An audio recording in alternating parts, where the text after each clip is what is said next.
সাতকানিয়া কেরানীহাটে বনফুলের ৩২২তম শাখার উদ্বোধন। আমানত হোসাইনের প্রতিবেদনে বিস্তারিত। বিশ্বস্ত খাবারের বিশ্বস্ত মান, এই স্লোগানকে সামনে রেখে মানুষের আস্থা ও ভালোবাসা নিয়ে চট্টগ্রামের সাতকানিয়া কেরানীহাটে বনফুলের ৩২২তম শাখার উদ্বোধন করা হয়েছে।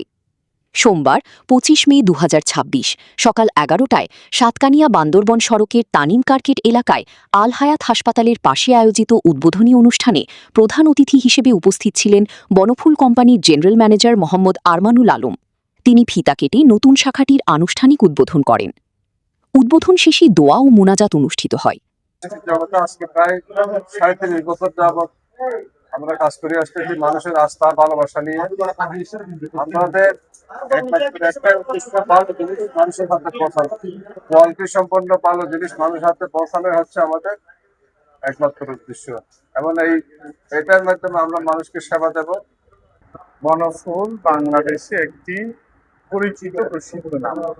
দীর্ঘদিন ধরে তারা তাদের সুনামের সহিত তাদের পণ্যের গুণগত মান, স্বাদ অক্ষুণ্ণ রেখেছেন।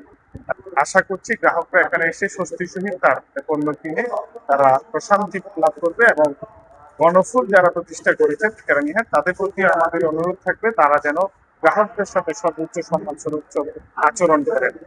অনুষ্ঠানে বিশেষ অতিথি হিসেবে উপস্থিত ছিলেন কেউচিয়া ইউনিয়নের ভারপ্রাপ্ত চেয়ারম্যান মোহাম্মদ মহসিন, অধ্যাপক এহসান মওলা, গোলাম কিবরিয়া শিমুল, মাস্টার সিরাজুল ইসলাম, জমিদার নাসির উদ্দিন, কেরানীহাট নিউ মার্কেটের সাবেক অর্থ সম্পাদক শরীফ উদ্দিন, জসিম উদ্দিন, শাহাদাত হোসেন মাহনেয়াজ, মোহাম্মদ তামিম, আবু সুফিয়ান ও কামাল উদ্দিন।